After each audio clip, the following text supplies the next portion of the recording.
बिस्मिल्लाहिर्रहमानिर्रहीम। अस्सलाम वालेकुम। उम्मीद करती हूँ आप सब खैरियत से होंगे। आज हम फर्स्ट ईयर की बायोलॉजी स्टार्ट कर रहे हैं, जिसका फर्स्ट चैप्टर हमने आज स्टार्ट किया हुआ है। सबसे पहले हम देख लेते हैं कि बायोलॉजी है क्या, उसका हमने इंट्रोडक्शन करना है।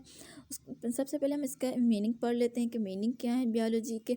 The word biology is derived from two Greek word. ये जो वर्ड बायोलॉजी है ये ड्राइव हुआ है दो ग्रीक वर्ड से, BIOS and logos. BIOS meaning life and logos meaning study, thoughts, reasoning. इसमें हम स्टडी करते हैं लाइफ को, और रीजनिंग मतलब रीज़न तलाश करते हैं कि हम स्टडी क्यों करते हैं लाइफ को। Study of life is called biology जी। ये जो स्टडी है लाइफ की, हम इसे क्या कहते हैं, एक बायोलॉजी है। अब हम इसकी देख लेते हैं कि इसकी डिफिनेशन क्या है बायोलॉजी की। डिफरेंट साइंटिस्ट ने ना बायोलॉजी की डिफरेंट डिफिनेशन दी हैं। सबसे पहले हम इसकी डिफिनेशन देखते हैं कि biology is the scientific study of life. ये जो बायोलॉजी है ना, ये एक साइंटिफिक स्टडी है किसकी, लाइफ की। मतलब ये एक हम इसमें ना लाइफ को स्टडी करते हैं। अब सवाल ये पैदा होता है कि ये लाइफ है क्या, इसके मीनिंग क्या है। डिफरेंट साइंटिस्ट ने ना इसके ऊपर वर्क किया, बायोलॉजी के ऊपर। बायोलॉजिस्ट ने कहा इसकी डिफिनेशन भी पेश की, लेकिन इसकी जो मीनिंग है लाइफ के ना, उसको नहीं बयान किया।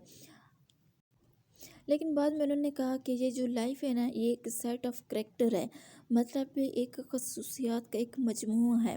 दैट है distinguishing the living organism from non living things. मतलब ये सेपरेट करते हैं लिविंग ऑर्गेनिज्म को नॉन लिविंग थिंग्स से। नॉन लिविंग थिंग्स में डेड भी आ जाते हैं, मतलब जो लिविंग ऑर्गेनिज्म मर जाते हैं ये भी नॉन लिविंग थिंग्स में आते हैं। और नॉन लिविंग थिंग्स में ना ये एयर हो गई, वाटर हो गया, ये भी आ जाते हैं, क्योंकि ना ये वाटर, एयर, ये लिविंग ऑर्गेनिज्म के लिए बहुत ज़रूरी है। ये जो नॉन लिविंग थिंग्स है ना, ये ना लिविंग थिंग्स के ऊपर असरअंदाज होती हैं, मतलब अफेक्ट करती हैं। ये नॉन लिविंग थिंग्स के लिए भी ज़रूरी है। लाइफ क्या है, लाइफ एक सेट ऑफ करेक्टर है that is distinguishing the living organism from non living things is called life. अब हम देखते हैं कि ना जैसे कि हमने डिफिनेशन में पहले भी कहा कि ये इसमें हम स्टडी करते हैं, लाइफ को स्टडी करते हैं। या हम ये भी कह सकते हैं कि लिविंग ऑर्गेनिज्म, जितने भी लिविंग ऑर्गेनिजम्स हैं ना, उसको हम स्टडी करते हैं। इसमें ना हम देखते हैं कि ना ये जो लिविंग ऑर्गेनिजम्स हैं ना, ये सेल से मिलकर बने होते हैं। सेल क्या है, सेल हमारे ना एक यूनिट ऑफ लाइफ है, मतलब एक हमारी ज़िंदगी का एक बुनियादी हिस्सा है, हमारी लाइफ का एक बुनियादी यूनिट है। And the organisms is a living entity consisting of one cell. ऐसे ऑर्गेनिज्म जो एक सेल के ऊपर मुश्तमिल होते हैं, वो कौन से हैं? बैक्टीरिया हो गए, the several cell, animals, plant and fungi. ऐसे ऑर्गेनिज्म जो एक या एक से ज़्यादा सेल पर मुश्तमिल होते हैं, मोर देन वन सेल के ऊपर मुश्तमिल होते हैं, वो प्लांट्स हैं, एनिमल्स हैं एंड फंजाई हैं। मतलब कुछ ऐसे ऑर्गेनिज्म हैं जो एक सेल के ऊपर मुश्तमिल होते हैं, और कुछ ऐसे ऑर्गेनिज्म हैं जो एक या एक से ज़्यादा सेल पर मुश्तमिल होते हैं, मतलब मोर देन वन सेल के ऊपर मुश्तमिल होते हैं। हम यूँ भी कह सकते हैं कि जितने भी लिविंग ऑर्गेनिजम्स हैं ना, वो सारे के सारे सेल से मिलकर बने हुए होते हैं। कुछ के अंदर सेल कम होते हैं, कुछ के अंदर सेल बहुत ज़्यादा पाए जाते हैं, कुछ के अंदर एक सेल भी पाए, जैसे कुछ के अंदर बहुत ज़्यादा मिलियन की तादाद में भी सेल पाए जाते हैं, मतलब जैसे कि प्लांट्स, एनिमल्स, फंजाई हो गए, इनके अंदर बहुत ज़्यादा सेल पाए जाते हैं। अब हम देखते हैं कि ना ये जो हमने कहा कि ये जो बायोलॉजी एक स्टडी है लिविंग थिंग्स की, इसमें कुछ ऐसे लिविंग थिंग्स भी होते हैं जो मतलब एक दूसरे से सिमिलर होते हैं, मतलब इनके करेक्टर सिमिलर होते हैं। फिर बायोलॉजिस्ट ने इसके ऊपर काम किया, इन्होंने क्या किया, जिनके करेक्टर एक जैसे थे, जिन ऑर्गेनिज्म के करेक्टर मिलते जुलते थे, उन्हें एक ही ग्रुप में रख दिया, मतलब एक ग्रुप बना दिया गया। जितने भी लिविंग ऑर्गेनिजम्स हैं ना, उनके ना 6 किंगडम बना दिए गए या 6 ग्रुप बना दिए गए। सबसे पहले हम देखते हैं कि फंजाई हो गया, प्लांटी हो गया, आर्ची हो गया, बैक्टीरिया, एनिमेलिया, प्रोटिस्टिया। ये क्या है, इनके ना एक ग्रुप बना दिए गए हैं एक लिविंग ऑर्गेनिज्म के अंदर। जैसे कि फंजाई के मिलते जुलते ना जितने भी ऑर्गेनिजम्स हैं ना, अगर उन सब के करेक्टर मिलते हैं ना एक दूसरे से, उनको ना फंजाई में रख दिया गया। जैसे कि प्लांट हो गया, प्लांट से जितने भी मिलते जुलते करेक्टर हैं ना, जिन ऑर्गेनिजम्स के, जिन प्लांट्स के ना, उन्हें ना प्लांट के ग्रुप में रखा गया। इस तरह से एनिमल्स का हम भी कह सकते हैं, प्रोटिस्टिया हो गया, बैक्टीरिया हो गया, ये सारे ना एक किंगडम बना दिए गए, ताकि जब भी हम किसी भी लिविंग ऑर्गेनिज्म को स्टडी करें ना, हम एक इजी वे में स्टडी कर सकें और हमें टाइम भी बहुत कम लगे। उसके बाद हम देखते हैं कि ना ये जो बायोलॉजी है ना, इसके ऊपर डिफरेंट साइंटिस्ट ने वर्क किया, लेकिन सबसे ज़्यादा जिसने वर्क किया ना वो कौन थे, मतलब हम कह सकते हैं कि ये इस बायोलॉजी का फादर कौन है।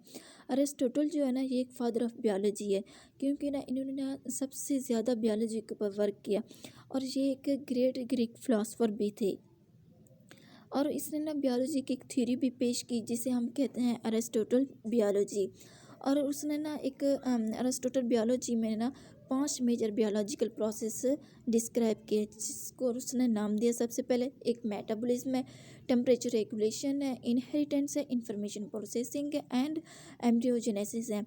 ये 5 मेजर बायोलॉजिकल प्रोसेस है जिसने उसने अरिस्टोटल जो बायोलॉजी है ना उसमें डिस्क्राइब किया है।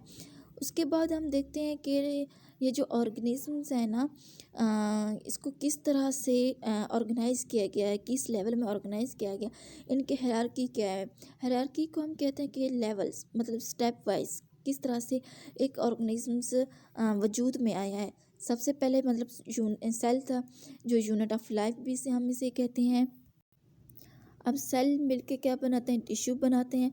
डिफरेंट टिश्यूज़ मिल के, मतलब डिफरेंट टिश्यूज़ मिल के जिनके फंक्शन भी सेम हो, वो क्या बनाते हैं, ऑर्गन्स बनाते हैं। और डिफरेंट ऑर्गन्स मिल के क्या बनाते हैं, एक ऑर्गन सिस्टम बनाते हैं। ऑर्गन सिस्टम मिल के क्या बनाते हैं, एक ऑर्गेनिज्म बनाता है, एक इंडिविजुअल बनाता है।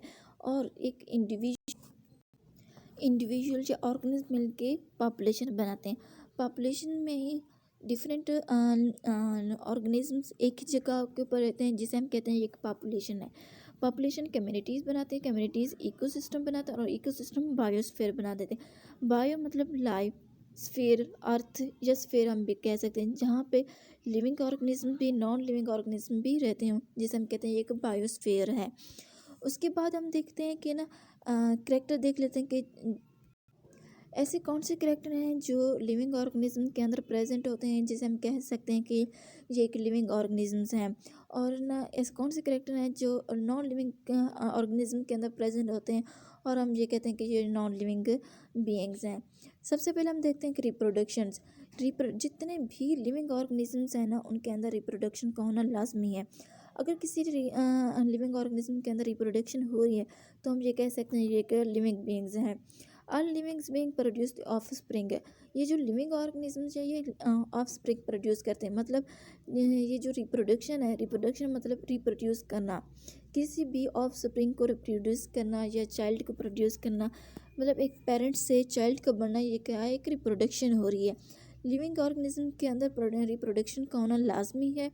Since nothing can live forever, reproduction is extensional to life, मतलब रिप्रोडक्शन लाइफ के लिए ज़रूरी है। उसके बाद हम देखते हैं कि मेटाबॉलिज्म। जितने भी लिविंग ऑर्गेनिजम्स हैं, उन सब के अंदर मेटाबॉलिज्म हो रही है, मतलब उनके अंदर ना केमिकल रिएक्शंस हो रही हैं। एक लिविंग ऑर्गेनिज्म को ज़िंदा रहने के लिए एनर्जी की ज़रूरत होती है, खुराक की ज़रूरत होती है,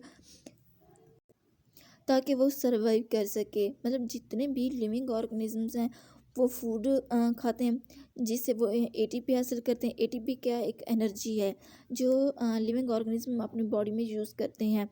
अगर किसी भी लिविंग ऑर्गेनिजम्स को ये एनर्जी ना मिले, एटीपी ना मिले, खुराक ना मिले, तो वो ज़िंदा नहीं रह सकेगा। उसकी ग्रोथ नहीं होगी, उसकी डेवलपमेंट नहीं होगी, और उसके अंदर जितने भी उसके ऑर्गन्स काम कर रहे हैं, वो काम करना छोड़ देंगे। मतलब भी मेटाबॉलिज्म एक लिविंग ऑर्गेनिज्म के लिए ज़रूरी है। All living things use energy to grow, to move, and to process informations. The sum of all the chemical reactions in an organism, ये क्या है, मेटाबॉलिज्म है। उसके बाद है होम्योस्टेसिस। होम्योस्टेसिस मतलब रेगुलेट करना, बैलेंस करना। किसको, टेम्परेचर को, अपना बॉडी टेम्परेचर हो गया, इन्वायरमेंट का टेम्परेचर हो गया, इसको रेगुलेट करना, इसको बैलेंस करना, इसको मेंटेन रखना, इसको बरकरार रखना, ये क्या है, होम्योस्टेसिस का प्रोसेस है। ये जो ह्यूमन बीइंग्स है ना, इनका जो बॉडी का टेम्परेचर है वो 37 डिग्री सेल्सियस है। मतलब उसने ना अपने बॉडी के टेम्परेचर को रेगुलेट करना है, एक मेंटेन रखना है। अगर एक लिविंग ऑर्गेनिज्म अपने बॉडी के टेम्परेचर को रेगुलेट कर रहा है, मेंटेन कर रहा है, एक बरकरार रख रहा है, तो ये एक लिविंग ऑर्गेनिज्म है, हम ये कह सकते हैं ये कि लिविंग ऑर्गेनिजम्स है। अगर उसके अंदर ये प्रोसेस नहीं हो रहा है, अपना बॉडी के टेम्परेचर को रेगुलेट नहीं कर रहा है, मेंटेन नहीं कर रहा है, तो हम ये कह सकते हैं कि ये एक लिविंग ऑर्गेनिज्म नहीं है।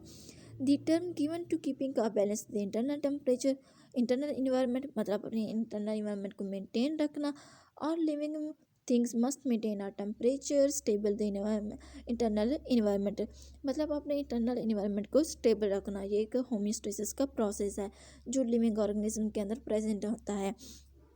उसके बाद है हेरिडिटरी। हेरिडिटरी क्या है? ये एक प्रोसेस है जिसमें पेरेंट्स ट्रांसफ़र करता है, ट्रेड को ट्रांसफ़र करता है ऑफ स्प्रिंग के अंदर या चाइल्ड के अंदर, या हम ये भी कह सकते हैं transfer of genes from parent to offspring is called hereditary, या यूँ भी कह सकते हैं the transfer of genetic material, मतलब जीन का ट्रांसफ़र होना या जेनेटिक मटेरियल का ट्रांसफ़र होना पेरेंट से ऑफ स्प्रिंग की तरफ, ये क्या है? हेरिडिटरी प्रोसेस है। ये भी एक लिविंग ऑर्गेनिज्म के अंदर प्रेजेंट होता है। अगर उसके अंदर ये हेरिडिटरी मटेरियल या हेरिडिटरी कैरेक्टर प्रेजेंट है तो हम ये कह सकते हैं ये एक लिविंग बीइंग्स है। उसके बाद है रिस्पॉन्सिवनेस, मतलब अगर एक लिविंग ऑर्गेनिज्म्स है वो रिस्पॉन्स शो कर रहा है, अगर हमारे इन्वायरमेंट में कुछ इंटरनल हो गया, एक्सटर्नल हो गया, इन्वायरमेंट चेंज हो रहा है, अगर उसके मुताबिक वो रिस्पॉन्स शो कर रहा है तो हम ये कह सकते हैं कि लिविंग ऑर्गेनिजम्स है। Are living things are responsiveness, मतलब जितने भी लिविंग ऑर्गेनिजम्स हैं वो क्या करते हैं? रिस्पॉन्स शो करते हैं। Responsiveness is detecting change in the internal external environment and reacting to that change. जितने भी लिविंग ऑर्गेनिजम्स हैं, जब भी हमारा इंटरनल या एक्सटर्नल इन्वायरमेंट चेंज होता है तो वो क्या करते हैं? एक रिएक्शन शो करते हैं, या हम ये यूँ भी कह सकते हैं वो एक जो जब भी कोई रिएक्शन चेंज होता है वो क्या करते हैं? रिस्पॉन्स शो करते हैं। ये भी एक लिविंग ऑर्गेनिज्म का एक करेक्टर है। उसके बाद लास्ट इसका करेक्टर है कि ग्रोथ एंड डेवलपमेंट। अब हम इसमें देखते हैं कि ना जितने भी लिविंग ऑर्गेनिजम्स हैं ना उनके अंदर ग्रोथ भी हो रही है, उनके अंदर डेवलपमेंट भी हो रही है, उसके अंदर नशोनुमा भी हो रही है। जैसे जैसे टाइम गुजरता जाता है ना एक लिविंग ऑर्गेनिज्म के अंदर टाइम टू टाइम उनकी ग्रोथ में, उनकी डेवलपमेंट में इजाफा होता जाता है। अब हम देख लेते हैं कि एक स्मॉल बेबी है, जैसे जैसे टाइम गुजरता जाएगा उसकी हाइट में, उसकी ग्रोथ में, उसकी साइज़ में, उसके स्ट्रक्चर में, उसके फंक्शन में, वो टाइम टू टाइम उसके अंदर चेंजिंग आती जाएगी। इसलिए हम कहते हैं कि ये भी एक लिविंग बीइंग का एक करेक्टर है। एक लिविंग बीइंग के अंदर ये भी होना बहुत ज़रूरी है।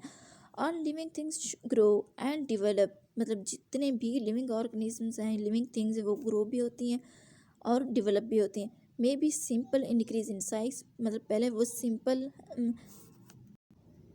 मतलब उसका जो साइज़ है एक सिंपली इंक्रीज़ हो रहा है, किसकी तरफ इंक्रीज़ होगा? वो कम्प्लेक्स की तरफ जा रहा है, और ना उसके ना स्ट्रक्चर भी हो गया, उसका फंक्शन भी होगा, वो भी साथ साथ चेंज होता जा रहा है। मतलब टाइम टू टाइम एक ऑर्गेनिज्म के अंदर, एक लिविंग बीइंग के अंदर, उसके अंदर चेंजिंग आती जाती है, ग्रोथ के अंदर, उसकी डेवलपमेंट के अंदर, उसके फंक्शन के अंदर, उसके स्ट्रक्चर के अंदर चेंजिंग आती जाती है।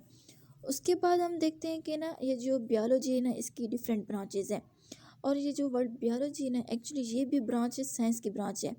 साइंस की ना डिफरेंट ब्रांचेज हैं, जैसे कि बायोलॉजी हो गया, बायोलॉजी में बॉटनी भी आ जाता है, जोलॉजी भी आ जाता है, और ये फिज़िक्स हो गया, केमिस्ट्री हो गया, मैथ हो गया, ये भी एक साइंस की एक ब्रांचेज है। हम जस्ट बायोलॉजी को स्टडी कर रहे हैं। अब बायोलॉजी को भी फर्दर ब्रांचेस में डिवाइड किया गया है, जैसे कि एनाटॉमी हो गया, हिस्टोलॉजी हो गया, इकोलॉजी हो गया, एवोल्यूशन हो गया, जेनेटिक्स हो गया, ये सारे क्या है? बायोलॉजी की ब्रांचेस हैं।